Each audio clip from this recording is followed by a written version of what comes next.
What is up, my friend? Welcome to episode 38 of the Untitled Chapter podcast. And today I'm bringing on my good friend Jaramy Eugene Wilson back onto the podcast to talk about how to increase your personal power and become mentally strong. Now, you may remember Jaramy from episode number 2, where we talked all about how human design types can improve your business. And to date, honestly, it's one of the most downloaded episodes of the podcast. And the big reason I'm asking him to come on to share the keys to increasing personal power is because his method helped me shift something within me at like this deep, fundamental core level. And since then, has changed the course of my life and business for the better, man, like forever. So if you want to have more confidence, more energy, and raw power that translates in your ability to attract and close bigger deals and have like tighter knit relationships, sit back, relax, and enjoy the show. Welcome to the Anthony John Amix podcast, the one and only podcast designed to help you become unstoppable in life and business. My name is Anthony John Amix. My friends call me AJ. And my goal with this podcast is to help you remember who you truly are so you can maintain your center in the chaos, embody your potential, and unlock freedom in your life and business. That being said, let's get into today's show. All right, welcome back. Today I'm bringing on a soul scientist, a business success advisor, and self-mastery expert who just so happens to be one of my good friends and personal coaches. His name is Jaramy Eugene Wilson, and he owns a coaching company called Soldiers Inc. That's S-O-U-L, Soldiers Inc. And he runs various programs to help light people's souls on fire. And one thing that I really love about Jaramy is just like, man, his rawness and his vulnerability, but it's still paired with his intellect and his humor. He's a good dude, and he's one of the best people I know who can help any person on the planet have more money, love, and purpose sustainably and predictably. And on top of all of that, he has an uncanny ability to make the complicated very simple and very practical. Now, before I bring Jaramy onto the podcast, I want to ask you a question. If mindset and skill sets were the only thing required to create money, freedom, and success, wouldn't pretty much everyone have achieved their version of success? I mean, there are best-selling books on mindset. There are a bajillion courses that help someone acquire the skills they need to succeed. I got to this place where I had invested in the mindset stuff. I had invested in the skill set stuff, but I still felt like there was this gap between where I was and like me fully embodying my potential. It was like I had this internal feeling that I should have been further along than I felt I really was. And that's when I discovered that there was this third thing that very few people ever talk about, and I like to call it body set. Now, if you've never heard of that, then you have to check out my book called Mindset is Not Enough. And you can get that for free by going to ajamix.com/book. And in that book, you will learn the key to scaling your business with ease, leading your team, and experience freedom and fulfillment day to day. Just go to ajamix.com/book to get the book for free right now. With that being said, let's bring Jaramy Eugene Wilson onto the podcast to talk about how to increase your personal power and become mentally strong. Jaramy Eugene Wilson, what's up, brother? Welcome back, man. Welcome back to the podcast. Great to be here. I'm excited for this episode. Me too, man. I'm sure there are going to be people. This will answer some huge questions and solve some big personal problems, as well as problems that are usually blamed on markets and tactics and strategies. Sure. They're really just personal problems showing up in their business. I'm really looking forward to this one. Dude, and your episode number 2, it's actually still one of the most downloaded episodes of this show. People want to know all about human design and all that. So if people haven't listened to that, go check that out. But today, we're talking about something completely different, which is the keys to increasing personal power and becoming mentally strong. And dude, lots of people don't know this. I've told the story, but you're the proponent. You're the catalyst for me of like waking up to my power. And I'll never forget the day, dude. Like I was in Scottsdale, Arizona with you, where we had like 4 other people. You're running an event called Being Evolution. The morning you had us doing this exercise called 1,000 steps, where we had to do this god-awful workout. And then after we're exhausted, you made us do like 100 push-ups after like our arms are spent and our bodies are like broken in half. Pretty sure I almost got attacked by some geese that lived outside where we did our workout. Then we went to a boardroom, and the boardroom is where things started to like really click for me. And you looked everybody in the eye and you're like, gentlemen, the modern day currency is trust and respect. And if you don't have trust and respect for yourself, then how can you expect the world to have trust and respect for you? And I don't know why, but it was just, I guess you just said it and like it clicked for me that day. I remember like writing that down in my journal and thinking to myself, man, I don't have trust and respect for myself. Like I've been looking for it out there in the game of business. I've been looking at accomplishments before I have it. And so if I don't learn how to have trust and respect for myself, I'm going to just spend my whole life being pretty much this skinny, awkward white boy. Now, the world didn't see me as that way. I felt that way. And so no matter what I achieved, it wasn't good enough. So I'm just kind of curious, man, like what do you define as personal power? Like, and why is it important? Yeah, so I still remember that day as well, and I have seen a shift in you since that day, and what used to be very tactical for you became actually a reverse flip in your life, and the results came from there. So I want to share this for your listeners first before I talk about personal power, because most people, they're listening to this, they want what? They want more money. Sure. They want to feel better. They want some more love in their life. Maybe what's attached to that, the affectionate aspects of love. Maybe they want to feel more purpose of some kind. Maybe they want more time in their life to get back to the things that matter most to them. So look, the number one outcome I have is actually not so much an outcome of what I want your listeners to gain from this. It's what I don't want them to do. And that is, I do not want them to feel better for a moment, spend some time on this, get some cute ideas, some theories, and feel better for a moment and forget about this thing. I want them to live better, to make decisions differently in the same way that I saw you shift in a moment by understanding a couple of the principles I'm going to share today. I want that to happen for your audience, because look, let's be real. Anytime we're investing away from anything else right now, we're saying no to a lot of things for you to be here. So are you and I. And ultimately, a lot of people, and the guy I know you were in that boardroom was like, I'm here investing money. The time I'm spending better get me more money as an ROI. And the game always comes down to the same commitment. And the ROI is not determined by the time listening to this or the time you spent in that boardroom. It doesn't come down to the fact that this podcast is free or the amount of money you paid. It's always the same. And so this is going to lead us right into personal power. Awesome. Energy, effort, the actual enthusiasm, excitement that you place into what you do while you're doing it determines the ROI. If you put money in the stock market and you think you're just going to leave it there for a length of time, so you got the time and the money handled, that determines nothing. It's the amount of attention and effort you pay to the rest of the market. The same is true in everything else you do, whether it's physical, whether it's a mental game, an emotional game. The return on investment usually doesn't come from just the time and the money. It comes from the actual energy, the presence you place in and after that information comes. So personal power, what is it? It's a cute word. A lot of coaches grab that word out of thin air and they just say it. And they're usually the ones that have very little, right? Totally. Totally.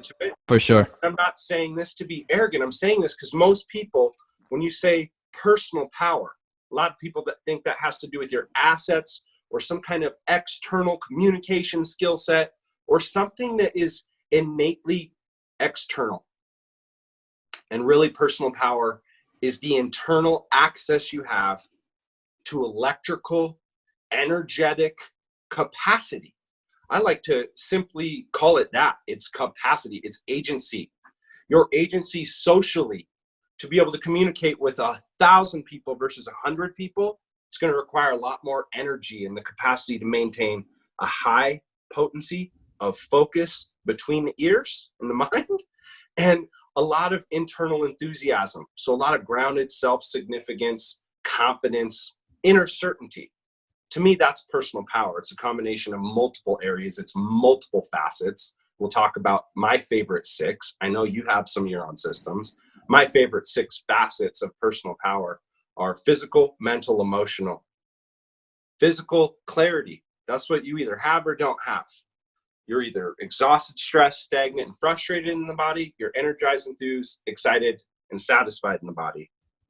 Then we can stack on each of the others, and we'll talk about those today. But ultimately, the way I like to say it, and everybody can relate, you wake up in the morning and we have a lot of competing thoughts in our head of what we should do next.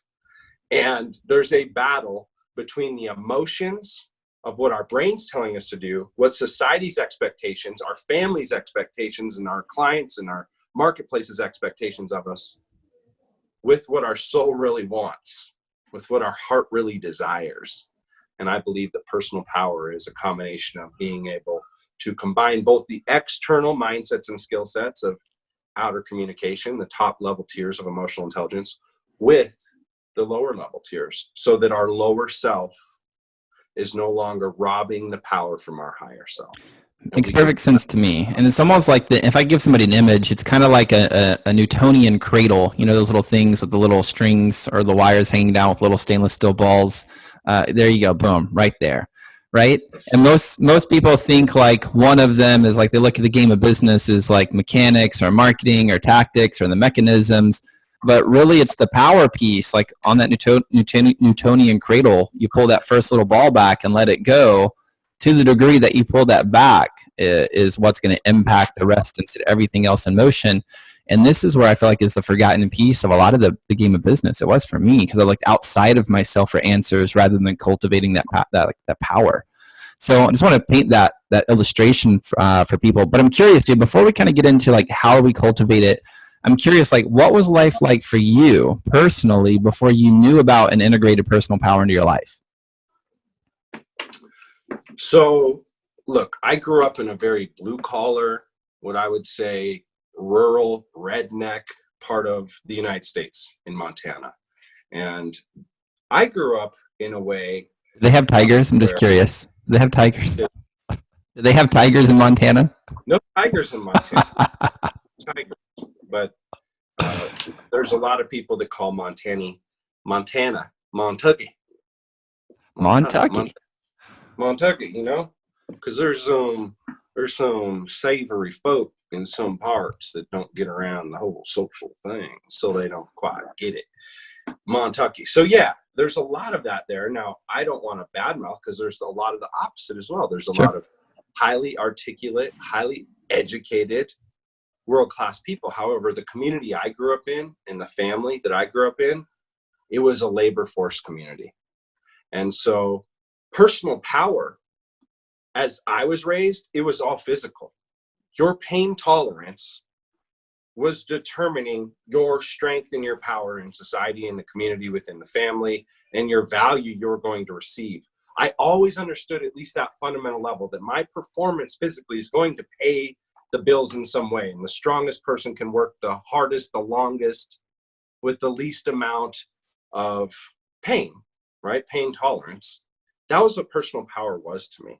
So any thoughts of inquiry and questioning beliefs, any ability to actually nurture and manage my own emotions to cope with the happenings in life, guilt, fear, fight, flight, or freeze, the basics of human existence, those were not a part of my life.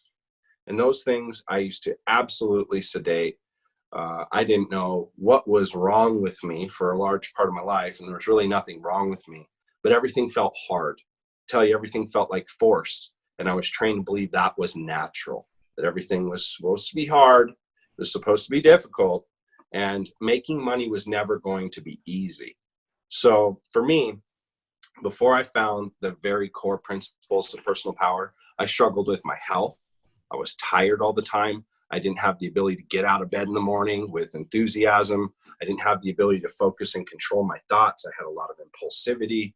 I would be distracted. I could be in the middle of a goal, working on something, have some preoccupation take place in my mind and forget what I'm doing. I remember being super ADD. In fact, I was classified as ADD, ADHD, and a multiple variety of other diagnostics from the traditional AMA, because all those symptoms can be now seen as something systematic that you require prescription for. But yeah, I used to spend a lot of my energy either going twice as hard or twice as fast and hitting burnout to push through my emotions, right? As entrepreneurs, we know that up here we have to keep this together and in here, but what I would call the burnout cycle, no matter what level of high performance coaches, mentoring I had, before I had personal power, I could only achieve what my electrical performance would allow. Let me just say this. And I'll turn it back to you because you know me, I love this conversation. When we talk about personal power, we could also just say performance power. Your actual power to perform. My power to perform was limited. So I led to burnout in everything that I was amazing at, which was really discouraging, created a lot of inadequacy for me because I could learn it intellectually, I could practice it, but I didn't have the energy to perform. And performance pays. Doesn't matter if you're a janitor, a professional basketball player, or a coach. The amount of people I can serve, the amount of actual games I can play, the enthusiasm I can carry to lead others. Performance always pays based on energy. So I can simply say, before I found this, I didn't know how to control my inner energy that then equates to power. Energy exceeds everything. Energy to the third power, energy equals performance. Awesome. So how did you find it? So you and I are similar. We both grew up in blue collar families. I didn't grow up in Montana. I grew up in East Texas, where there's a bunch of meth heads. Like we're the meth capital of the world, where I grew up. Definitely was John Wayne culture. Definitely was like, don't nurture your emotions, which we'll get into because that's part of your power piece. That was like sedated for me. So like, what was the moment for you where you woke up and like, what was that pivot for you? What was that awakening moment? And then that sent you on that path? It wasn't one specific epiphany. It was a combination of events over and over and over again, patterns where, enough time removed, you look back and you blame all these circumstances and you can look back and go, I really just didn't have habits to develop personal power. And I think it was a combination of enough, quote unquote, happenings that led to an evidence base of, okay, the common denominator here is me. All right. I'm smart. I'm pretty healthy, but I keep hitting burnout and upper limiting, quote unquote, feeling like there was some kind of self-sabotage, not creating the energy. So I would say that the big one though for me, and every single one of those patterns, it was usually not something like I was digging, looking for gold because I wanted to find it. It was usually by the nature and default of destruction. So happenings. I've had a lot of injuries in my life. And one of those injuries happened to be my right leg. When I was young, I had a severed patella on my right leg when I was 15. And I had to have surgery on my kneecap and a whole bunch of physical therapy. And in order to regain my mobility, I did a tremendous amount of work. And what I ended up finding that actually led me back to the ability beyond what the doctors told me, that I would never be able to walk without a crutch or a cane, was a company from Japan that their entire foundation of from their product lines, physically, to their nutrition lines, everything was based on this concept marketers have used for about 100 years to make billions of dollars, known as Maslow's hierarchy of needs. Tony Robbins has used this foundational teaching to create his whole entire empire based on what he calls the 6 human needs.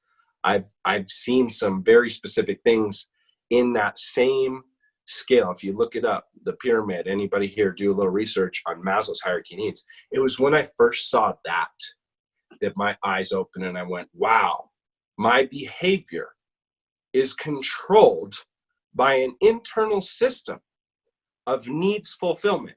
There are certain things that if I don't fulfill these needs in the right order, then it's going to feel like force.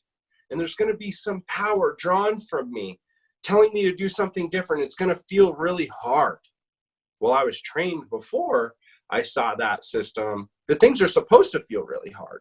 And then when I found this system, I went, oh, maybe I'm making things a little hard on myself. And this thing here could help me get really clear. And before, I was just consuming all this knowledge. I'd spent years and a considerable amount of time when I had this injury in my leg, trying to study all this one track stuff. And this gave me kind of facets on a diamond that helped me see the whole and got rid of all this nonsense, all this Dr. Oz crazy talk, right? And it helped me narrow down just the simple things so that I could focus on in a regimented order of fulfilling these needs and increase my internal certainty, but also increase my ability to access the internal compass beyond my thoughts, beyond my emotions. So I would say it was probably finding out about Maslow's hierarchy of needs. And then I'll finish with this, because this is what sent me on the fervent search, literally, where it was a time in my life where even all my friends back in childhood, anyone that knew me before, literally seemingly overnight looked at me like I was an alien, like I was crazy. And I wanted to share all this amazing knowledge with people. And they looked at me like I was waking them up in the middle of the night, like they wanted to fight me just for sharing these exciting things. And that was 21 years ago. And you can see this book right here. Maybe you can't. If you can't, it says Power versus Force, David R. Hawkins. Maslow's hierarchy was the opened my eyes. And when I found Power versus Force, I was 16 years old. Combination of that, some health technologies, and a few things all at once, Maslow's, Hawkins, and some amazing science related to bioelectric energy, the part beyond our mind and our meat sac that science has proven we all transmit this electrical auric energy. That's when I would say, we'll call it an epiphany, but that's when this really set in at the deepest level, that personal power is something we have more control over, more free will over, to access what I would call godlike power. That might sound a little arrogant to say, but what I would call closer to our natural state of consciousness, and also at a capacity of feeling and flow. Makes sense to me. One of the things you shared with me, and if you want to share the story, I think it'd be good. Coming back to when I was in Scottsdale, when you talked about ownership, like before we even got into like the stages of personal power, like when you were talking about ownership, and you shared a story about us, pretend like you dropped us off in the middle of the desert, and we talked about ownership. That was like, for me, I was like, man, that makes perfect sense. Like if I don't take ownership, then I'm in scarcity. Do you mind sharing that story? Yeah, let me just make a note here so that I can stay on track and make sure we keep this in a timeline that is consumable for your audience. So yes, let's dive into ownership. I believe that ownership is the number one way we can claim, control, manage the outcome of our health destiny. I believe that most people struggle with motivation. To most people, it's an elusive creature. There's a lot of self-development people that say motivation is an illusion. You need to watch videos and do all these things to stay motivated, because oftentimes most people don't understand the difference between power versus force. So before I talk about ownership, would you mind if I plant some pre-frames here for your audience? Go for it, man. Go for it. You're great at pre-frames. So I can't remember how deep we went on the last episode, but whether you believe this or not doesn't matter. The truth is, we live in the age of intuition. Since the last recession in 2000 and 2008, there are surveys to show that there are fewer and fewer and fewer people that trust any authority figures, whether it's in the government, doctors, lawyers, police. People do more due diligence. They do more research, more personal investigation, either on their smartphones or in their networks, than they ever have before. But even beyond the economic aspects that create a higher propensity of people not trusting the marketers and not trusting authority figures and doing their own research, is that most of us actually have a nose beyond the one that smells, the nose that knows, a heart that hears. I like to call it instincts or intuition. You can call it whatever you want. However, there is an internal compass, integrated intuition, beyond what your logic can see, sense, and measure, beyond what you can feel with your senses. There is an aspect inside of all of us, and we are evolving as a species because there's so much falsehood, both in the marketplace trying to get you out of your money. There's advertisings. I think it's like an average of 2,500 ads a day adults see in the modern USA. So here's my point. Let's talk about the modern currency for a second, because we live in the age of intuition. So because of the age of intuition, there's a new currency that exists. Some people would argue that the modern currency is attention, right? But that's not entirely true, because once you have someone's attention, the modern currency is determined by this formula that you and I have talked about. You already hinted to it earlier. T plus R equals L. When you meet somebody, there is a subconscious level, both personally or professionally, of these two things, these two substances, and it's subconscious. But you can actually run some inquiry, become very conscious of trust and respect in every relationship, whether it's romantic, business, friendship, doesn't matter. Trust and respect, when it's mutual, equals a loyal relationship. So T plus R equals L is trust plus respect equals loyalty. Doesn't matter if you're selling toothpaste, magazines, coaching, real estate services, whatever you're selling, the actual transaction and value exchange does not occur.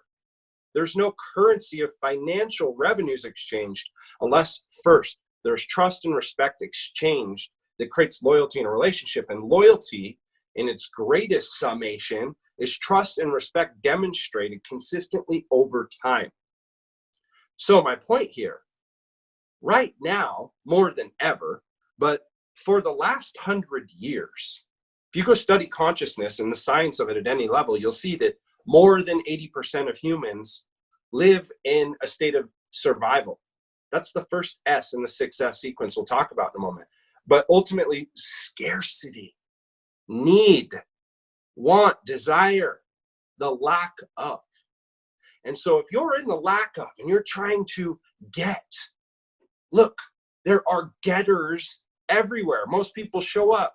You know when someone's coming to your door and they're for getting, or if they're really there to serve you.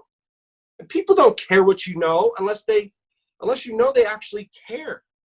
And you're transmitting this electrical signal in the age of intuition. And if you're transmitting what's in it for me, WIFM, now tuning into WIFM, what's in it for me? Let me pitch you and spew some things all over you to convince you beyond what you're feeling, I want for me that I have something of value for you. Most people don't show up really transmitting a level and an energy of power that says subconsciously, I'm here to serve with value. They show up with the possibilities of getting for their own gain only. So look, a lot of those people are driven by their mind, and that's okay.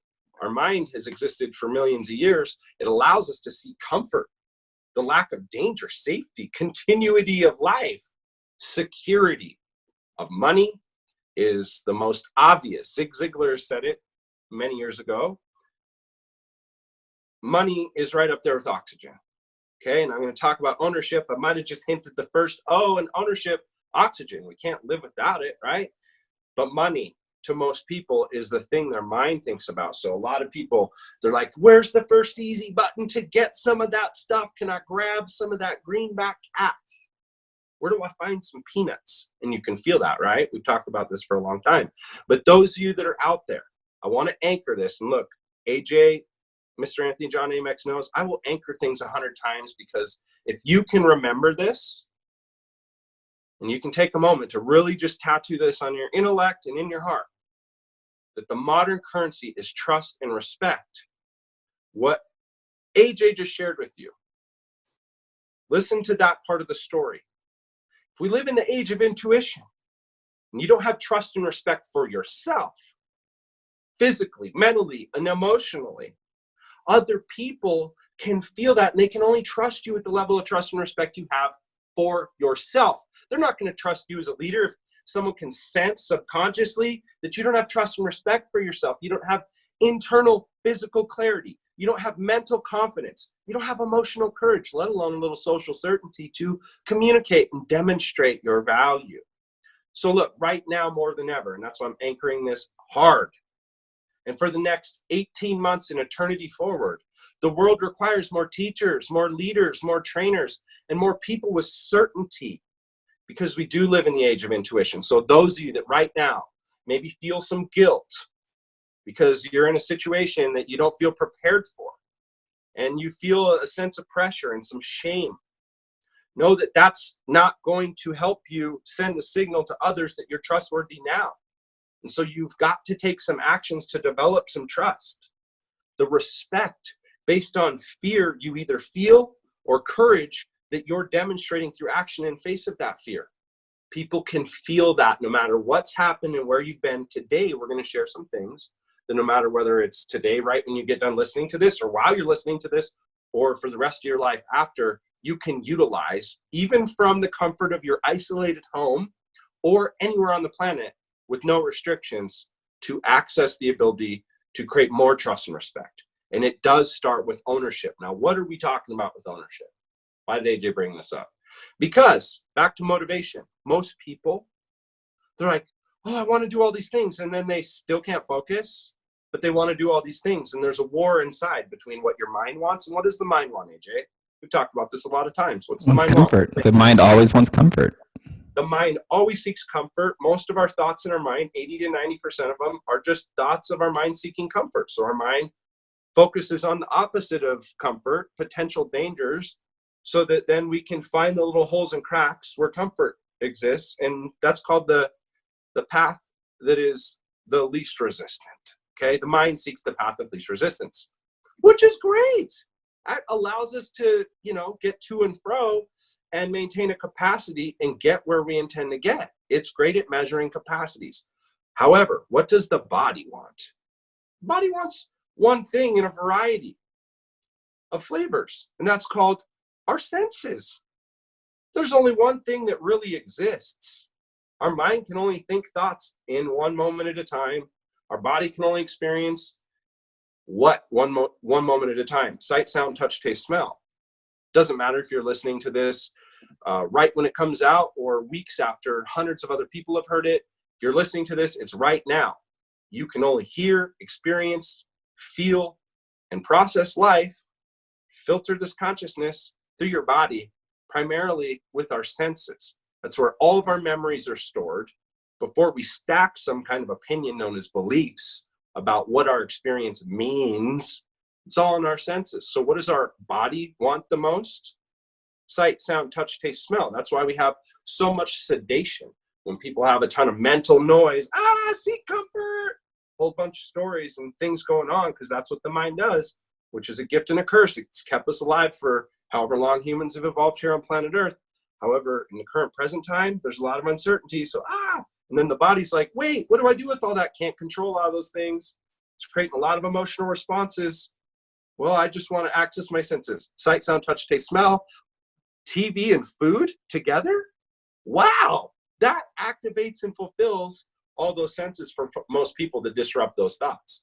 Sight with the screen, sound with the sound. Now we have like 12.1 surround sound. So it literally is like you're there, right? Smell. Oh, that popcorn smells good. Sight, sound, touch, taste, smell. It's a full engaged experience for most people that allows them that fulfillment. So what does the soul want? Expansion. To go after what it wants. To get up and move. To use energy instead of sitting stagnantly. There is no neutral space. They've proven it in labs. You're either increasing in consciousness or lowering. You never really at a window. It's always up and down. Have you ever seen a heartbeat? Even a heartbeat is beep, beep, beep, beep. I mean, a flat line anywhere is not a good sign in the human life. So motivation automation, back to the game of ownership. What is this?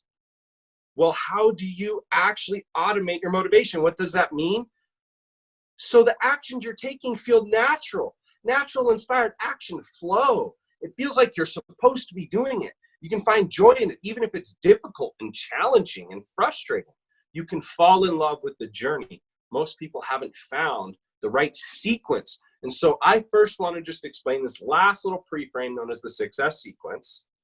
It's the real reason that most people that adopt this into their life see very quick results, no matter whether you're a celebrity, a pro athlete, or some high performer who seems like you've made it to a plateau, or you're someone starting out. And I know Anthony will agree with me because he shares a lot of this with his clients. The greatest contrast you will see is in aligning yourself in actions on a day-to-day basis in your micro goals, your daily rituals, your evening rituals, your marketing strategies, your structure, your messaging, your communication, everything you do, and your macro goals in life. And when you do, it compounds all of those other goals and brings power there. It doesn't make sense to build an empire and then not build a power plant to support it. And a lot of you out there put in a ton of work to build the sails, the boats, the castles, and all the stuff.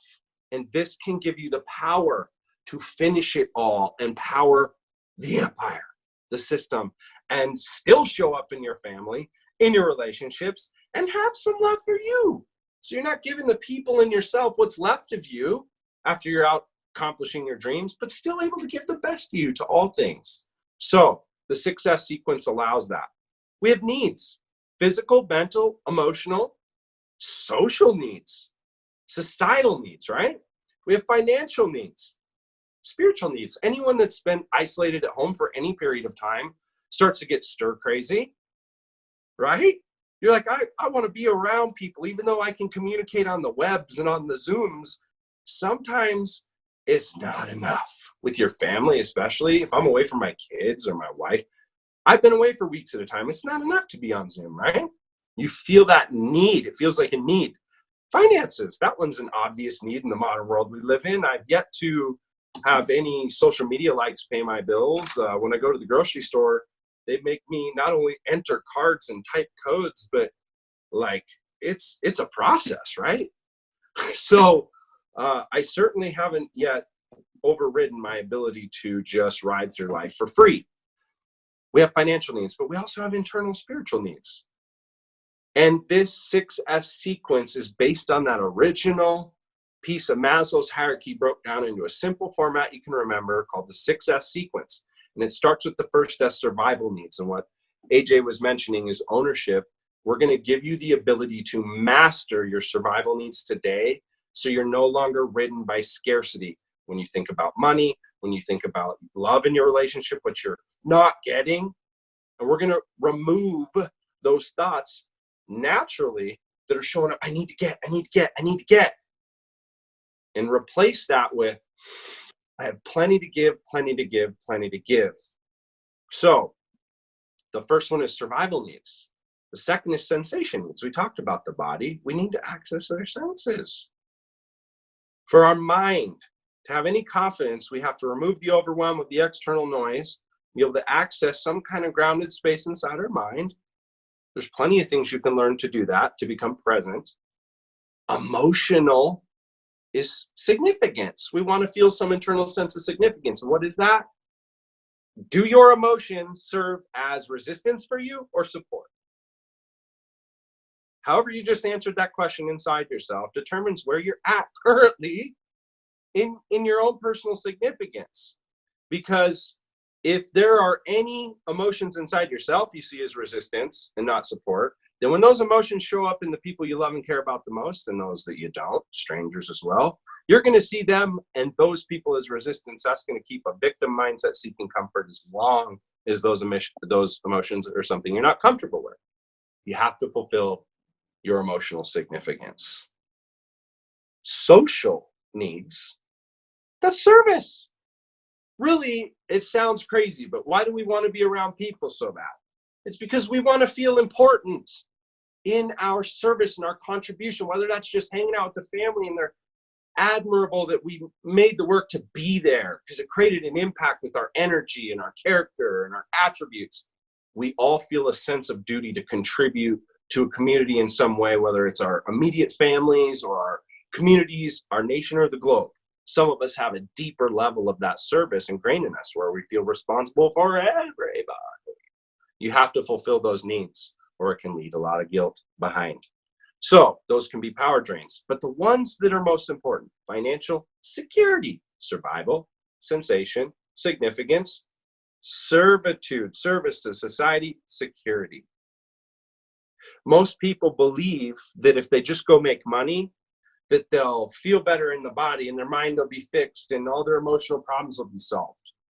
The people that have made the most money will be the first people to tell you, I know you've worked with some of them, Anthony, I've worked with a tremendous amount of them. They'll be the first to tell you that, in fact, it's quite the opposite. Puff Daddy said it well: more money, more problems. Yeah, your mind sees a lot more problems. It creates a mess for the mind. So back to my point, what do you think would happen if you naturally honored your body, fulfilled your survival needs, disciplined your mind, fulfilled your ability to access your senses and be accessible, to the present moment? What if you nurtured the emotions that come up and no longer saw them as resistance, and you may be like, what you don't feel, you can't heal? What if you stopped avoiding unhappiness, realizing it never generated happiness? You went into some of that unhappiness and you used those emotions as navigation to find personal significance without any external validation. You'd see those emotions as support, right? You'd have a tremendous amount more power and energy, both at a scientific level and just like look at the basic literal aspects of this in your own life. How would this serve you to go serve society? How much more energy would you have overflowing? You can't serve others with a cup that's empty. You'd have a much fuller cup. What happens when you serve society? It always leads to more commas and zeros. Always. Because there's a lot of hurting people. When you have power to heal others, when you have an abundance of energy to help others see how to empower themselves, people are always going to say thank you, and some are going to say, how do I pay you? It's just a law of prosperity. So you're always going to expand your financial security, and you're going to have the ability to serve with more godlike power. So now I'm going into ownership. That's the longest pre-frame I've ever made to ownership. However, we'll come back to that. I want to close this thing out talking about those spiritual needs and how it ties to money at the end. And I want to just talk about God is money to close this thing out today. But we'll come back to that. So ownership. Is there anything you want to add before I anchor this in related to the success sequence? No, this makes sense to me. I've worked with you for, man, how long now? 5 years, 6 years, something like that.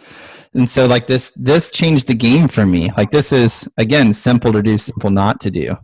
But this is the stuff that a lot of people I found personally, a lot of people I work with, all the people that you coach, like this is the thing that moves the needle, changing who they're being. Like this legitimately following the sequence changes who somebody is being, and coming back to that Newtonian cradle thing, it's the thing that impacts everything that they do. Therefore, putting more money in their bank account, putting more connection in their marriage, being able to have more fun, feeling more significant, and just feeling fucking like alive. Your soul is on fire, as you like to say. That's the game. A soul on fire. It can happen from focusing on any one of these areas and getting better at any one of these areas. But the way that it works best is letting the natural byproduct of the sequence carry you through natural inspired action and your micro goals day to day and your macro goals. Life becomes easier. There's less resistance and what we like to call power versus force. Well, we'll talk about some self-mastery.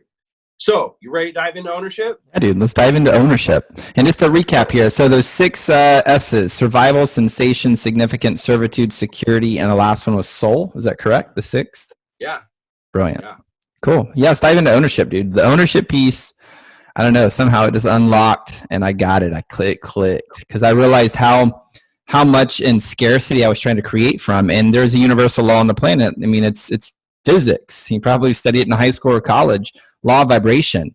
That law states that a frequency of a lower vibration will never ever rise. I got that back. The frequency of a higher vibration will never lower itself to meet that of a lower vibration, right? The high frequency is going to be boom, boom, and the low frequency is going to be there. But the lower vibration, it could rise up to meet that of a higher vibration, but it's never going to flip. And so as a result, this is the stuff, the ownership that allows a leader to really increase their vibration, their electrical energy, as you would say. And as a result, they're able to make more money with less work because they're operating from a place of power, a place of high frequency. Yeah, and it's actually quite simple once you understand owner and ownership. Yep. It's a key acronym, and I've been sharing this for years and years, but you just nailed it. So it doesn't matter if you believe in spirit or soul. Science has proven we're all transmitting electrical energy. Just like the surface of the sun, whom, whom, whom. At all times, we're exchanging. We're not only transmitting, we're receiving. And I could carry on, I think on the last episode, we touched on some of that. Some of the ways we exchange this energy amongst people, the astral plane, our outer environment, both synthetic frequencies as well as natural. And so ultimately, the whole game I'm about to share with you can change just in the physical. Things right now that you have access to, you don't have to go out and do anything crazy. I mean, you might have to, depends on how far down the scale. Most of your listeners, that you guys are already in a realm of understanding this. So if you just apply this day to day, the very quick compound in every other area of your life will be so measurable that other people will say, hey, what are you doing? And they won't believe you when you tell them how simple the changes are. So you're electrical, but here's what's also electrical. If we took a little cell out of your body, well, if any of you are on the video version of this, we took a little cell out of your body and we put that in a petri dish in a lab. There's a way we could also measure that electricity that's leaving, exchanging, and transmitting from your body or from that little cell. And we require the same basic elements to not only survive, but the same requirements when measured and applied with a quantity and quality that is high can lead to the highest levels of optimized performance. And back to performance pays, personal power is what the byproduct is. So here we go. If we go off planet anywhere, and we're trying to find life, because maybe, let's say, we're kind of destroying our planet. In order for us to inhabit another zone, we require some very simple elements. The keys to your health destiny lie in ownership. So if you want to take ownership, remember the word ownership is an acronym. We're going to start with the first part of the word, owner. O-W-N-E-R. We cannot exist without these 5 elements. And when you measure the quantity and quality of these 5 elements, you can determine your state of vitality no matter what your current levels of financial success or otherwise perceived success above that level of survival is. We all must have oxygen, water, nutrients, energy, and rest. The quantity and quality of water, you could study it. There's pH levels and mineral levels and structured water.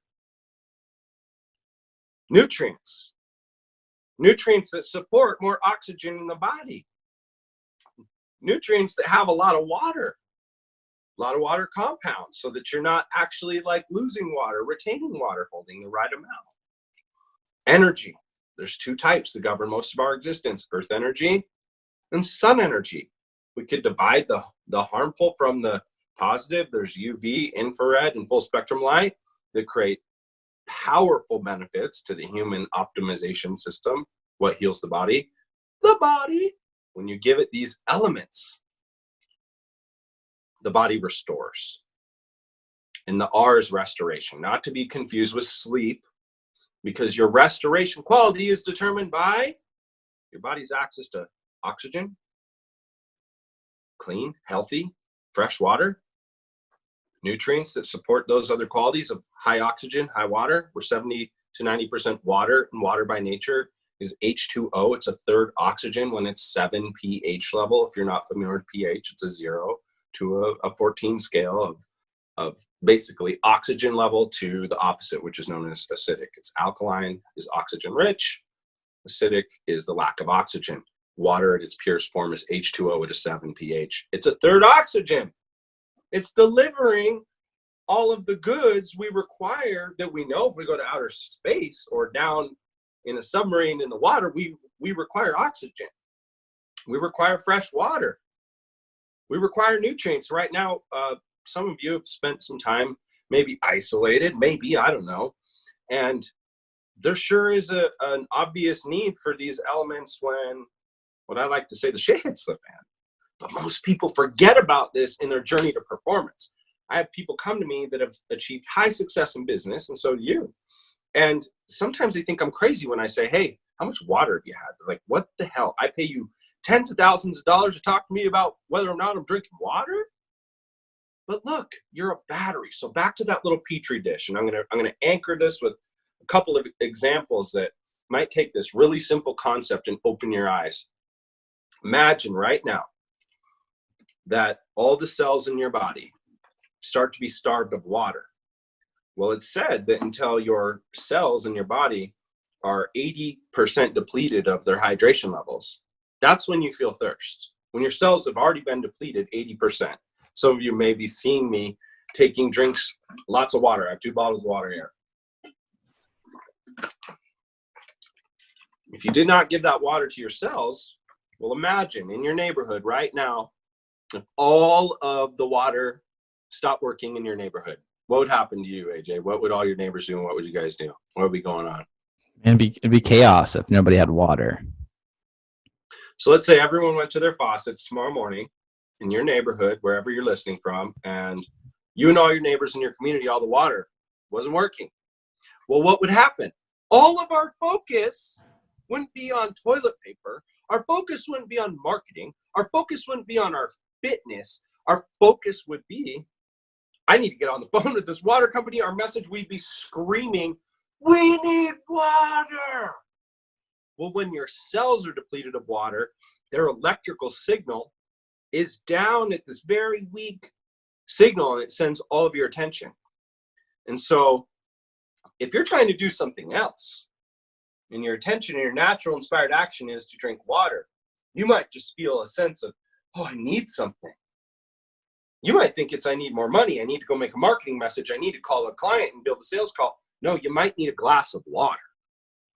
Now, this may sound silly, but here's how I like to describe this. I'm going to share this little story. I'm going to cut some of this off of the training I normally do. But the metaphor I like to use, imagine you come out to the desert to see me. I live in Sedona, Arizona. And you make it out here halfway, and your car breaks down. And you decide, well, I'm going to wait for a tow truck, but I'm going to go for a little hike because I've been in my car for like 8 hours, and maybe I can get cell service.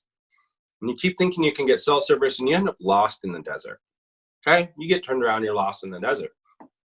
First, you're thinking, I paid money to go see Jaramy, and Then you're thinking, my family doesn't know where I am. Then you're thinking, what if I die in the desert? And slowly your needs progression ends up on the only thing that matters, because pretty soon you're going to realize, if I don't find water, I'm going to die. And your mind's only thoughts and your body's only motivations are going to be to panic and start searching frantically for a sign of water. Your only action, and eventually every other thought has left your mind, and your only natural inspired action is to go find water. And you will die without it. This is Maslow's hierarchy, basis of physiological needs. Oxygen is obvious. And we're going to talk in a minute why I skip over that. We'll close out self-mastery. But water. Let's say you're in the desert and you find this little oasis, this random oasis in the desert. Thankfully, the sun has UV light, sterilize the water. Now you fill yourself with water. Ding, ding. Your brain's like, I've got water.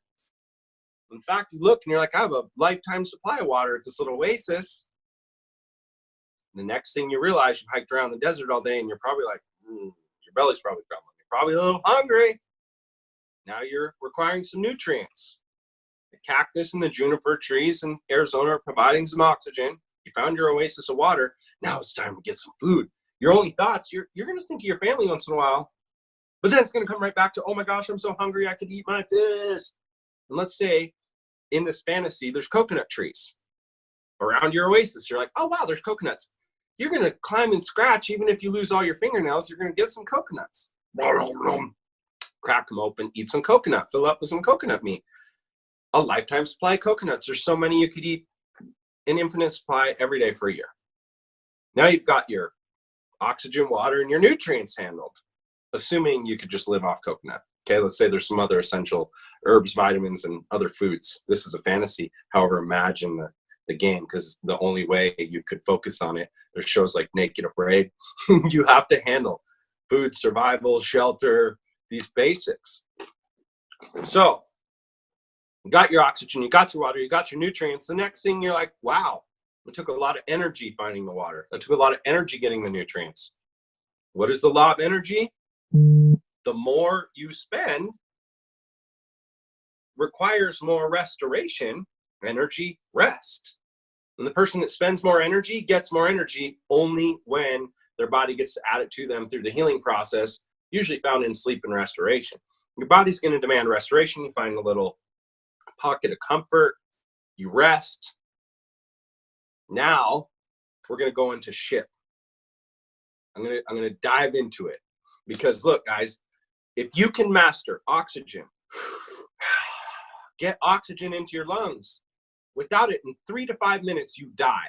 The oxygen levels in the room you're in right now dip below 20%. You notice. Below 15%, most people get headaches. Below 10%, a lot of people start passing out. Below 8 to 5%, you got 3 to 5 minutes to live, folks.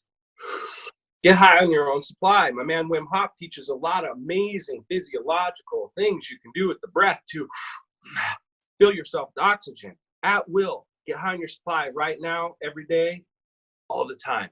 Water. It's available, but you forget about it. Consume half your body weight in ounces every day. I usually do that before most people are out of bed, amongst other things. However, nutrients that support oxygen and a lot of rich hydration in the body. Access to energy. What kind? Get out in nature. Activate your senses in nature. Nature provides the most from the sun and the earth energies in a healthy way. Don't get too much and overdose and lean on it like a crutch. However, get energy. Allow your body to restore with a high quantity of the right oxygen, water, and nutrients, and you're going to find more electrical energy. Just like the cell in that petri dish. That cell in that petri dish is going to quit screaming to the water company, to the food company in the grocery stores, to the government. You are the government. Who's like, demand whatever lower needs are not met, that's what your focus is. And once those needs are met, there's some additional ones. Owner is the key. To become the owner of your health destiny physically, that's the key. However, to live off planet, ship. Once you have those needs fulfilled, whether you're a petri dish in a lab or you're a human here, your next instincts are sexual reproduction, continuity of species. Even though you've got the oasis out in the desert with plenty of water and food to last forever and a cute little shelter, a boma to provide safety from the wild animals, you're going to be thinking about your family, all my needs. You're probably going to put coconuts on your back. And you're going to try and find society somehow. Society, ship, society, sexual reproduction.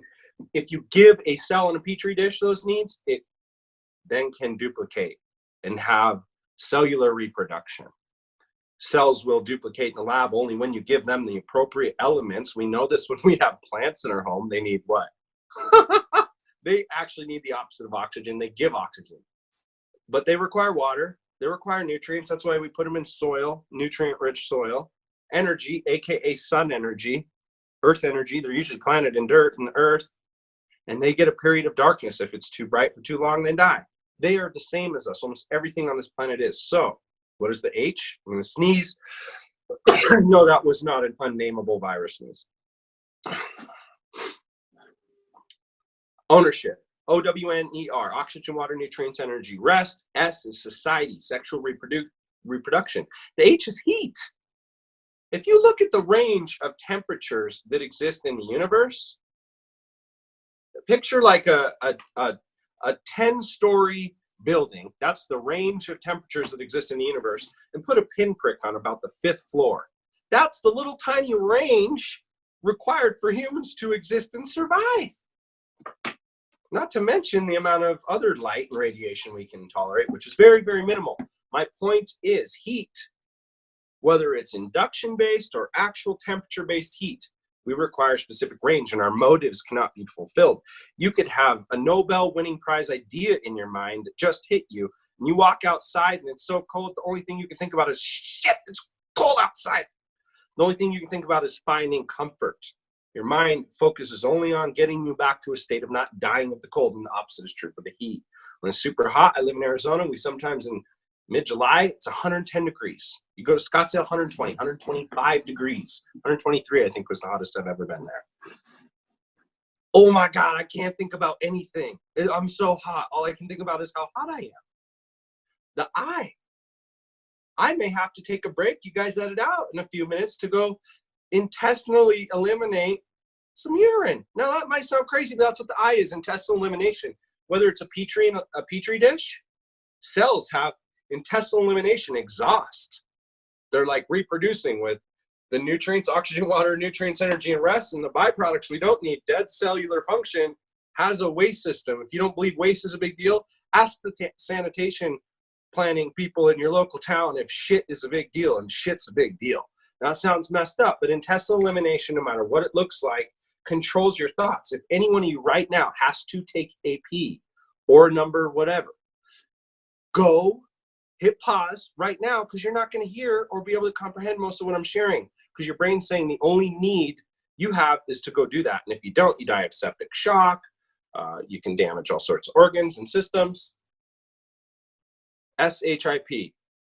The P is pain or pleasure. If you're currently experiencing pleasure, use your imagination of any kind, or you're experiencing pain.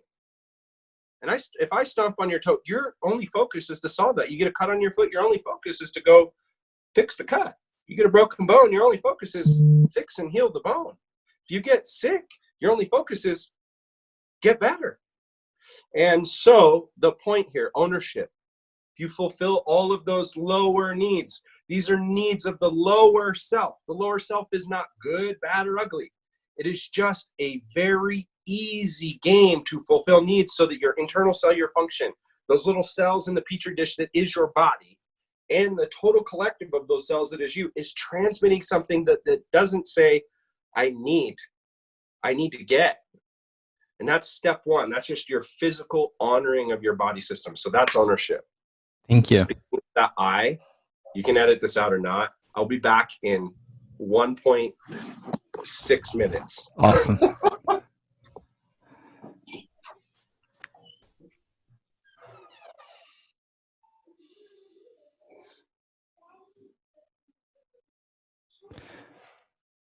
So I love that he talked about ownership, because this was a concept that really like changed the game for me massively, like big time, because part of my game of personal power and becoming mentally strong was, like, for me anyway, I can't speak for everybody. It was like taking responsibility, being like ownership of me at a cellular level. And as a result, that's the thing that gave me more confidence. It gave me more certainty. It gave me more capacity to show up in the game of business. And as a result, since my capacity was increased, and I was showing up with more confidence and certainty inside the game I was already playing, I started making more money. I think I had my best year. I know, like doing ownership inside of the game I was playing back then, it's 2015. That was the first year that I had my first six-figure year, was as I took a new level of power, personal power, into the business game. And that's why I'm like so adamant about bringing Jaramy on to the show today to talk about like increasing personal power and becoming mentally strong. And just, I mean, the way to get there is at the very base level is ownership. It's so simple, so simple. And in fact, dude, you're the one who held me accountable, and you have a system for holding people accountable. Do you want to talk more about that system that you've created to hold people accountable? Yeah, I would love to bring that up. So before I share the system that you guys will all soon have access to if you choose to, I use a process in everything I do, whether it's systems that we share just for the betterment of contributing with good free will intent to our community, to our society, to the global collective, whatever you want to call it, or it's 101. Humans that work with me at a private level like you do, they're far and few and rare, that I pour my heart and soul out to. I follow the same process everywhere I go. Align, connect, awaken. It's a 3-part process. Align with what? Align with the truth. And what we're talking about today is universal soul science. There is more to you than just the meat sack you live in. There is an electrical part of you. And I used to be one of those people that thought this was some hippie woo-woo nonsense. And then I started to see the implications in my bank account, my relationships, and a feeling of fulfillment I had never found before when I did. But more importantly, it was when I did it and I was like, yeah, I don't know if that much is changing. And then stopped doing it and went, oh my goodness, I'm a different human being when I don't honor this sequence known as the success sequence. So the first thing I like to do is align people with that truth, right? Because it's part of who you are. If you want to know who you are, you better study what you are, right? You got to study what you are if you want to know who you are. Beyond physical, like personality, I'm talking about our actual physiology. And so I want to come back to your question here, but I want to help people see that this is something you can develop as a capacity. And who you are is always simply where you are. And every emotion you feel and every thought you have that then creates a hormonal response and triggers a feeling. I want to talk about self-mastery for a moment, and then I'll have you reframe and bring me back to this, and I'll share more about the system. However, just the basics of self-mastery, I want all of you to understand one little hack, one little override, something that you can use immediately, starting right now, to capture some personal power beyond adding a daily ritual or a structured sequence of bringing these as actions into your life day to day or in your long-term goal. And so I want you just to imagine, or you could do some research and not imagine, you could go research Hawkins emotional frequency scan. Let's go back to ownership for a moment. Oxygen. Before we move on to any other part, I want to make sure that for your audience right now, there's always, but right now it's more present, it's more obvious than ever before. There's a lot of people feeling guilt. A lot of people feeling ashamed about their lack of preparations in life. And they feel like they weren't accountable and responsible at a level that is something they're satisfied with. There's a lot of guilt and shame. There's a lot of fear. There's a lot of uncertainty. There's a tremendous amount of fight, flight, or freeze. And so I believe before we move on to the next part, it's important to give some people access to some control over that guilt, over that shame, over that fear, over that fight, over that flight, over that freeze. And just like when a baby comes into this earth, they don't know what's happening. They don't know what they're feeling, what they're seeing, or what the fuck you're saying. Most humans never develop a deep, enriched understanding that when a baby cries, it's trying to figure out first what it feels, because it knows it feels something different than what it felt a moment before. And so I want to talk about what crying is and how it serves as an example. We live in the age of intuition, and most of you listening, as crazy as it may sound to some of you and as normal as it may sound to others, you feel other people's emotions. And I want you to right now imagine a baby crying.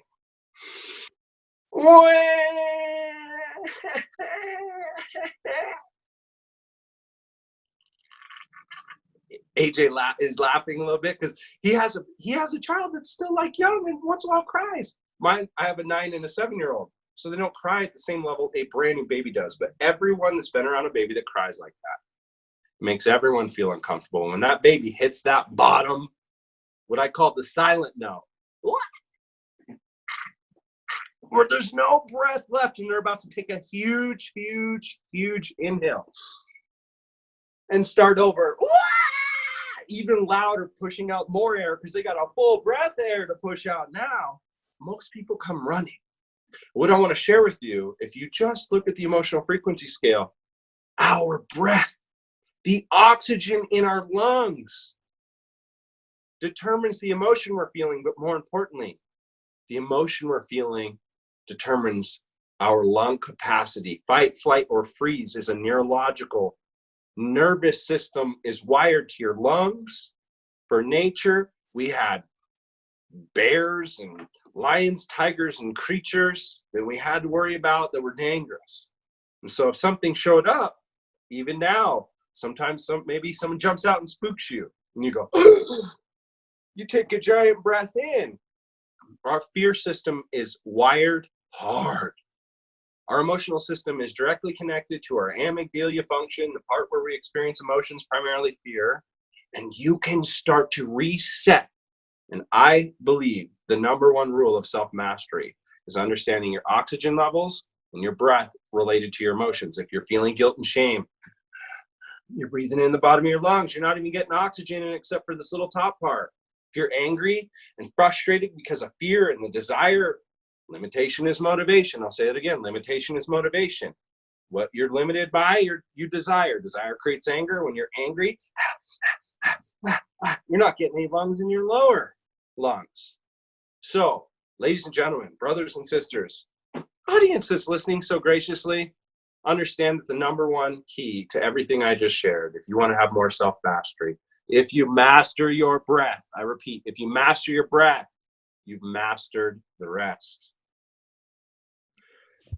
So I can talk about micro stressor training and what we have available, but I'd love for you to just anchor this piece on breath, because before we just bolt past ownership, it's the most important part. And although it may seem simple, I said I'd come back to it. Oxygen is available at all times. However, our thoughts trigger our emotions, which trigger hormonal responses that then create responses in our breathing patterns and in the restriction of our oxygen flow to our lungs. Would you just anchor this for your audience a little bit, and then we'll talk about the warpath? Yeah, sure. I mean, one of the things that's really changed my life in a big way is breath work, personally. I know for me, I'm in a season right now doing cold showers every day, 20-second cold showers. I've been studying Wim Hof. Wim Hof breathing has been really beneficial for me just because it's helped me collapse time, because I have some really deep breathing practices that are like hour-longs. There's some of the stuff we do at my live event, Uprising, that are crazy long, 4 hours long. But yeah, dude, breath. Without breath, there is no life, you know? Some philosophies will argue that the breath is the only thing that's real if you want to go down another rabbit hole.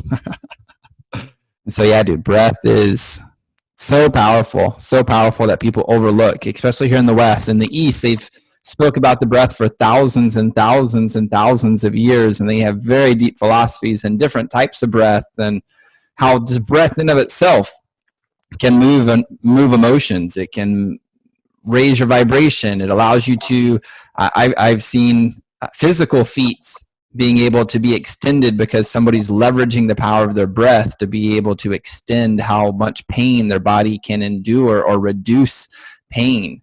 The breath is way, way powerful and so overlooked. So I'll anchor that with breath, dude. It's simple to do, simple not to do. So one moment, even if your body has great nutrients, you've done a lot of the work, just holding your breath. Anyone right now, just hold your breath for 30 seconds with me, everybody. You keep holding your breath. Don't let it go. I'm going to keep talking, but hold your breath and just feel as I'm talking how your attention begins to slowly fade, and your only focus inside your mind is to breathe. And it's like being at the bottom of the swimming pool. There's a certain amount of time you're going to have no choice other than to be inspired to take a breath. So whenever you're ready, take the little breath, everybody, all the way to the bottom. Take a breath, inhale. Now here's the second key. You can only inhale to where you held that breath to. If you held your breath, you only inhale to where you held that breath to, and then you only let that much back out. So the key that I love to teach with breath, because we're going to talk about breath work. I used to say, breathe, breathe, breathe, breathe, breathe, once upon a time. And you were a part of people reach out to me with a problem or some pain personally going on in their life or professionally. And I used to tell people to breathe because it works, it helps. However, you can only breathe to the capacity which you have available to breathe into. So everybody with me now, please practice one time and feel the difference. One time creates instantly with 3 exhales simultaneously. Now, how do you do that? Just like this. Exhale. Exhale some more. Exhale.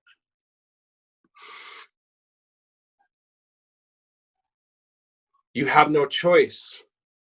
Your body naturally inspires. It's called inspiration.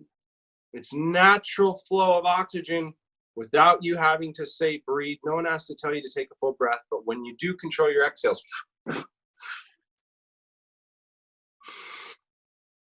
just like that baby crying, you get a full system check on where your emotions sit. So it starts to give you more full ride, a full system check over and over instead of sitting in one emotion and restricting your breathing. So look, I'm going to just close on this oxygen thing based on this. Do you believe in Wi-Fi, AJ? Do you believe in Wi-Fi? You mean like the Wi-Fi internet signal? Yeah. Do you believe in Wi-Fi? Do you believe in wireless internet? I experience it, so I guess I'd have to believe in it. I experience it. I can't see it. I can't see it. So we could turn this into a spiritual conversation right now and talk about God and how you can't see God. But look at this, guys. The one thing you can't live 3 to 5 minutes without is invisible oxygen. It's kind of like Wi-Fi. Most of us can't live without. Holy smokes, if it dips to 3G for a few minutes, most people have an aneurysm.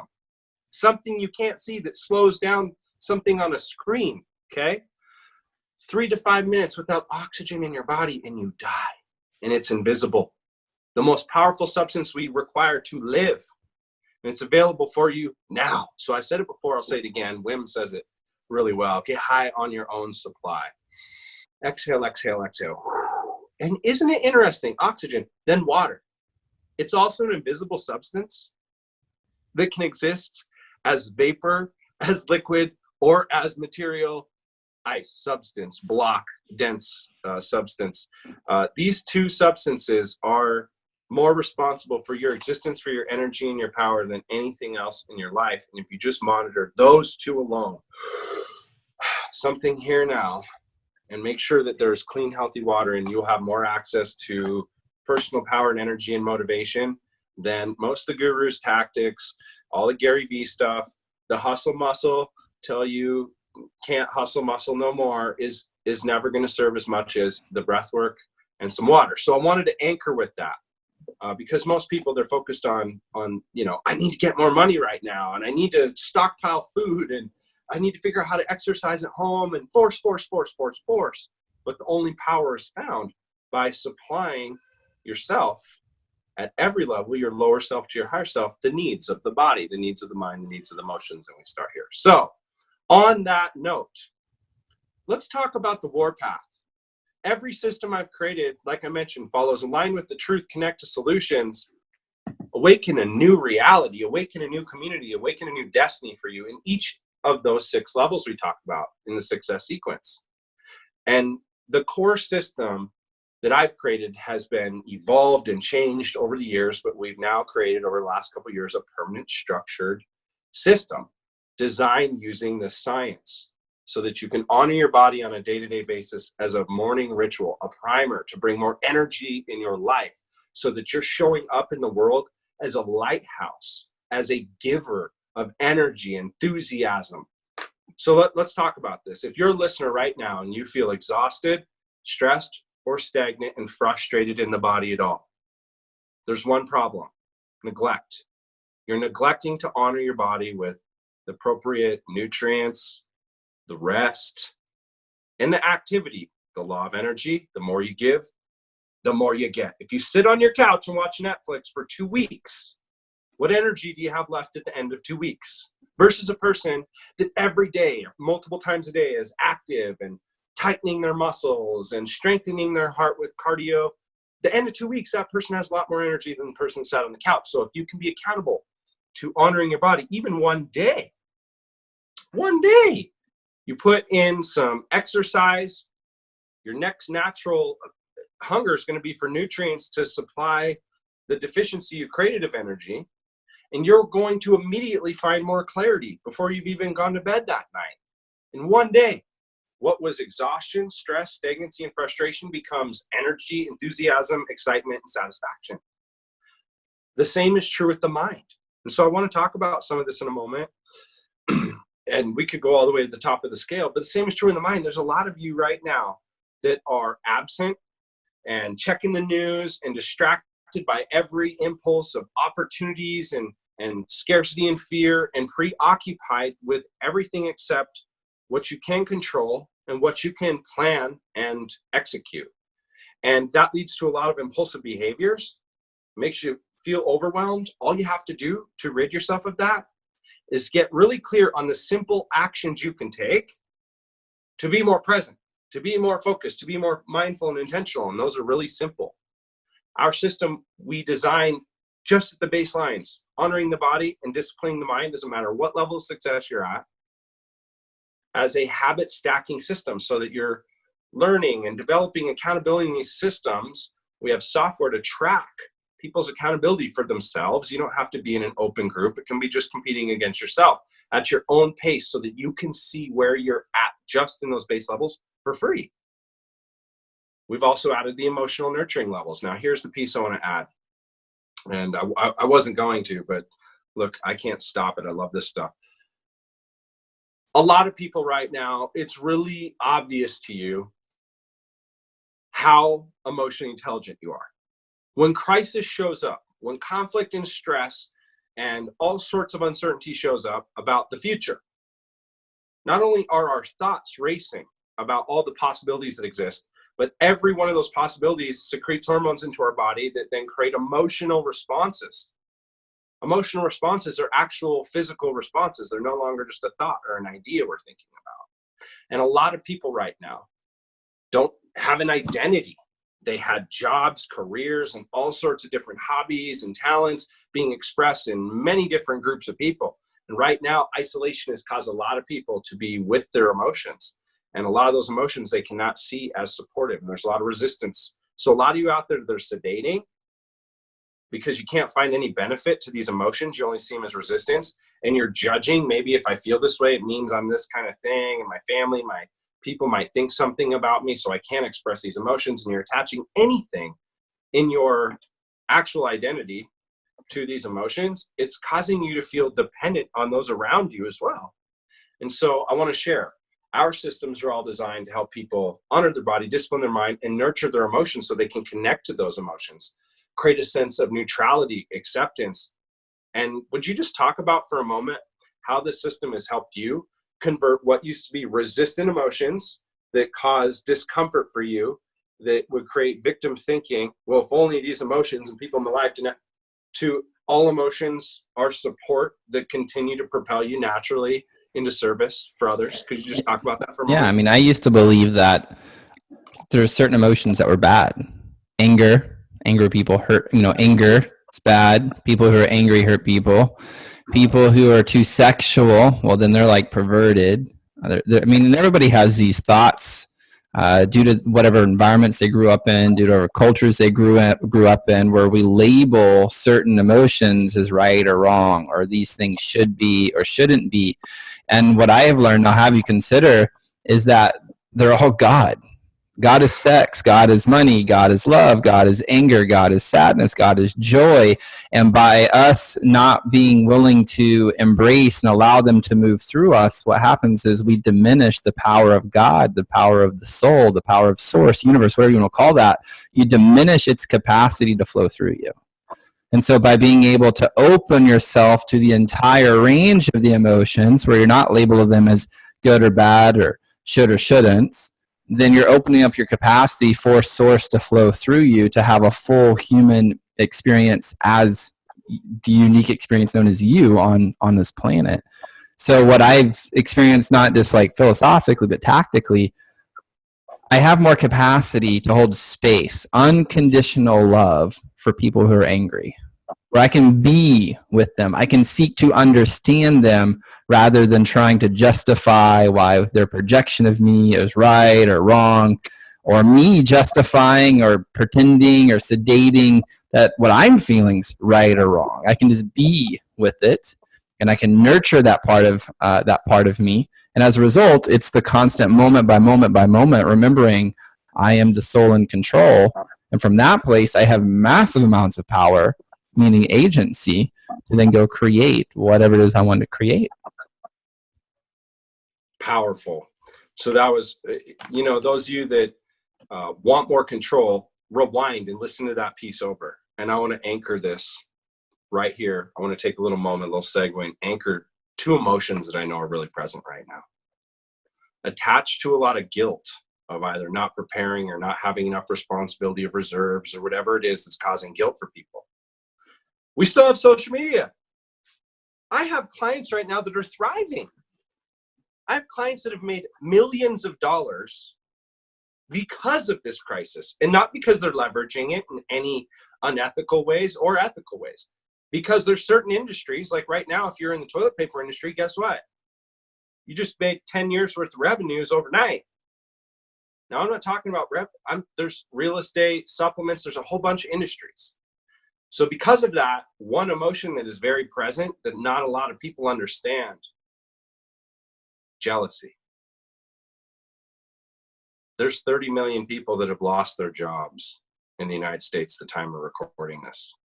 30 million. And there are people that are making millions of dollars while some people can't figure out how they're going to buy their next meal. So jealousy, I want to talk about jealousy for a moment, ladies and gentlemen, because we've done a lot of work on jealousy, right? There's lots of ways to remove jealousy from your life, but the number one way is to first be aware of the difference between jealousy and envy. So right now, I want to give some of you a process that you could arrive at yourself over time with some of the tools we share, or some of the teachings that we give that AJ understands and that you will understand. Really simple if you can see this. All emotions are neither good or bad. Most people would judge anger as quote unquote bad. Jealousy is bad. What's the difference between jealousy and envy? Now, not logically, but let's talk emotionally. Ladies and gentlemen, if you feel jealous or you feel spite sometimes when you see other people with success, that's because you're allowing yourself to connect to the possibility of a desire, something you potentially want. And you're either connecting to the possibility and desire of having that thing with fear attached to that desire of never being able to have it, or the possibility of having that and the inspiration to find a way to create it. Envy is when you see somebody have something you want, even though you might be in the worst scenario of your life, and you see someone thriving. The difference between jealousy becoming destructive that eats alive every time you see that makes you feel inadequate and insecure, versus envy that inspires you to create some version of that no matter where you're at, is being able to see that, wow, when I see this, it gives me a little bit of desire. And I can feel a fear that I may never have that. And seeking, what is it about this that I desire having? There's a possibility I could work toward having, no matter how impossible it may seem from now. What is a direction I could take that would open up more possibilities of potentially having that someday? That envy can propel you, motivate you, give you natural inspired action. That's why it's only a third of the way up the sequence. When you do the work to neutralize that one emotion, be aware of it, understand it. You can not only find many times in your life in the past where each of these emotions has served you, but you can learn how to utilize these emotions as they're coming up in the future. They're no longer resistance, they're support. You can utilize them as a weapon, as fuel, as motivation to move you to take action. And you can utilize it and leverage it directly. So I'm going to repeat that. Jealousy is the desire of something inspired by something outside of you that you see in your environment, with a fear of never having that attached to that desire. Envy is connecting to the possibility of creating that desire for yourself and realizing it in your own life. So let's talk about anger. Do you mind if we anchor one more emotion that I believe right now is really present? Because when there's fear and we're talking about desire is attached to anger. And I want to just talk about anger for a moment. If you're cool. Yeah, I mean, it's a real thing, dude. I mean, right now you can look at the stats. Domestic violence is up, child abuse is up. Like, people have no clue what to do with all of their anger. And at the end of the day, all emotions are messengers. Anger's message is like, we have a desire, we want something to change. And for most people, they allow these emotions to do them rather than them doing the emotion. So yeah, let's go ahead and talk about some anger. So yeah, I mean, I could plug the Warpath system and talk about how to access that, but this is way more relevant right now. I feel it. We've talked about this. We work together. One of the reasons most high-level people love to work with me, I haven't arrived. I still feel shame and guilt in my own life. I always will. I still feel fear, desire, anger. I feel all of the range of emotions. And because of that, and I have awareness of that, I can share very openly how you can utilize each of these emotions, as I have, and as you see AJ has, and many people in our networks have. And anger is one of the most confusing emotions on planet Earth. If I just ask you right now, is anger good or bad? Most people are going to say, well, it's bad, but I guess depending on how it's used and well, let's be real. Most people would say, based on evidence in their own life, when anger shows up, that it is rather destructive. It can cause you to say things that you don't like. If you've ever looked in the mirror when you're angry, you do not look attractive, right? Anger is usually seen as destructive. And so I want to share the polarity here, because as you just mentioned, if you study these emotions from a clinical level, the the scale of consciousness, the emotional frequencies in an actual sequential range from 0 to 1,000 range, you would think that anger is a low frequency emotion compared to desire. And it's actually the opposite. Over here on this board, I have it written up there all the time. Desire is 125 frequency. Anger is 150. Anger is a higher frequency emotion than desire, and all anger is born from desire. Think about this. If you're listening, when you're angry, what is it that triggered you the most? When are you the most angry? It's the same answer for all of us. When what we don't desire shows up in our life. Because when do we know what we really desire the most? When what we don't want happens, we have 100% clarity on what we don't want, and that's usually what points us in the direction of what we do. And it's in that moment of knowing what we do want versus what's happening or what we have, there's a gap. And that gap between desired outcome or desired product versus actual current state of accountability, that is all anger. And most people would say that anger is destructive. But look, ladies and gents, if you're watching on video, just picture a gauge, like the gauge that determines how much fuel you have in your car, empty or full.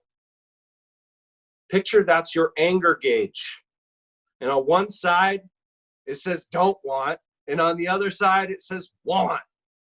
The next time you're angry, watch your mind go to what you don't want. I don't want this. I don't want to be trapped. I don't want this. I don't want to be controlled. I don't want to be at the mercy of blah, blah, blah, blah, blah. I don't want.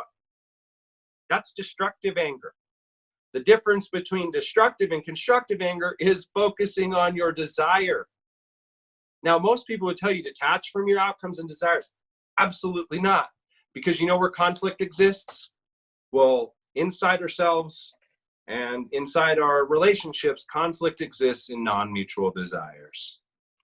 So whether that's what reality is presenting us and what our heart wants or what our mind wants or our body wants presently, the greatest source of destructive anger is found in our mind's attention to what we don't want.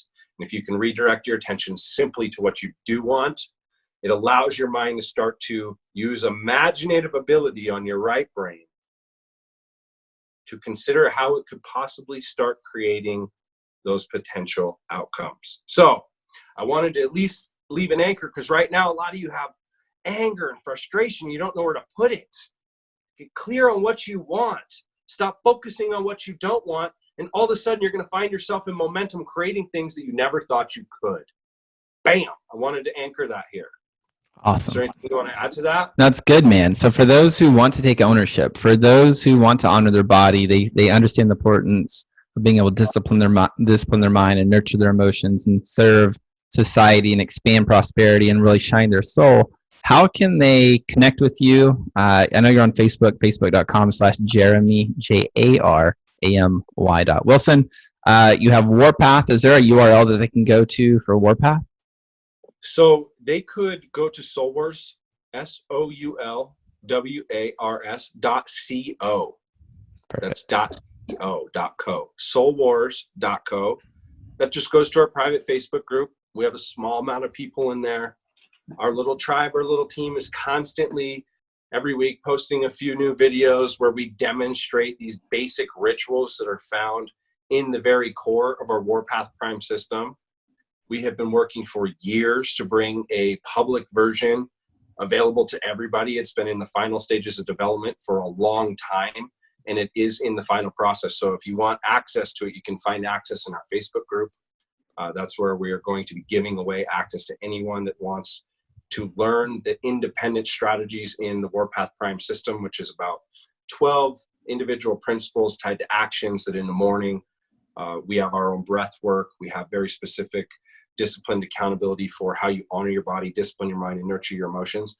Those are all demonstrated on videos in that Facebook group as well. So if somebody doesn't want to join the system, they can still learn the tools and learn how to apply these immediately. Outside of that, I want to really recommend that everybody here definitely research Maslow's hierarchy. Definitely research the Hawkins scale of emotions. Start studying consciousness, because capacity does not increase on its own. Expansion does not happen without effort and intention. And right now, I can tell you more than I've ever been able to tell anybody, the future is going to be vastly different than the past ever has been. Whatever capacity you've demonstrated before now doesn't fucking matter.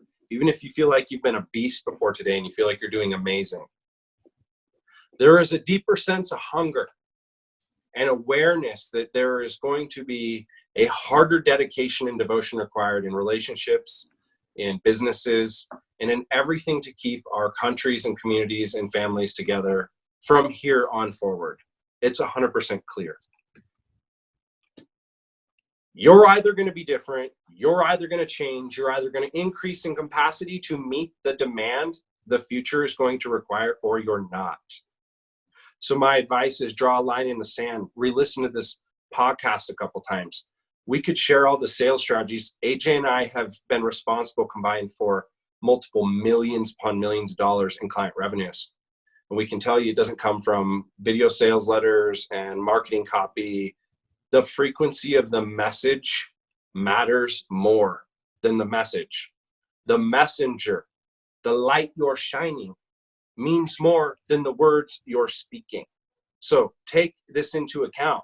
Your social agency, your financial agency is more determined by the resourcefulness you have, the energy you have the ability to create, to apply toward opportunities or overcome the obstacles you're facing. So maybe right now, some of you aren't feeling big enough for some of the obstacles in the way. It can be very, very, very fast that you shift and transform those mindsets, beliefs, and find evidence that is subsequent to that you can 100% in a very short period of time find personal power that might seem otherworldly that other people will notice. So I wanted to anchor that. Soulwars.co, you can gain access to some of our baseline systems.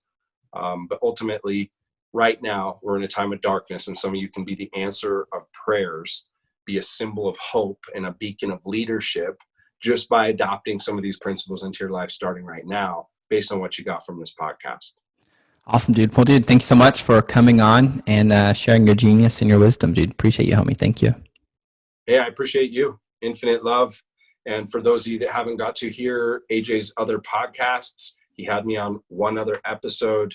It was a lot of fun, but he's had a lot of great podcasts. Make sure you listen to everything else he's putting out. He's also got some great programs. I've got to see behind the scenes. Obviously, we work very closely together. He's got some really amazing stuff in the pipeline. If you haven't checked out Shift, if you haven't seen Uprising, that I am sure is going to be available as soon as these clouds lift, I definitely highly encourage you to ask. In the meantime, infinite love. You are the light. Give everything. Leave nothing. Shine on. Bye for now.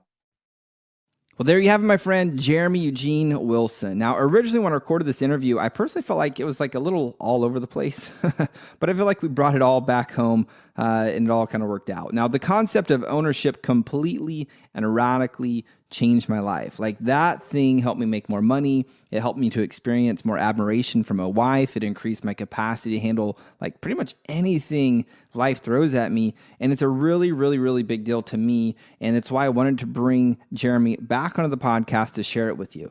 So I hope it's made as much sense to you as it did for me when I first heard it in that boardroom in Scottsdale, Arizona, like 5 or so years ago. Ownership is one of those things that's simple to do, yet it's simple not to do.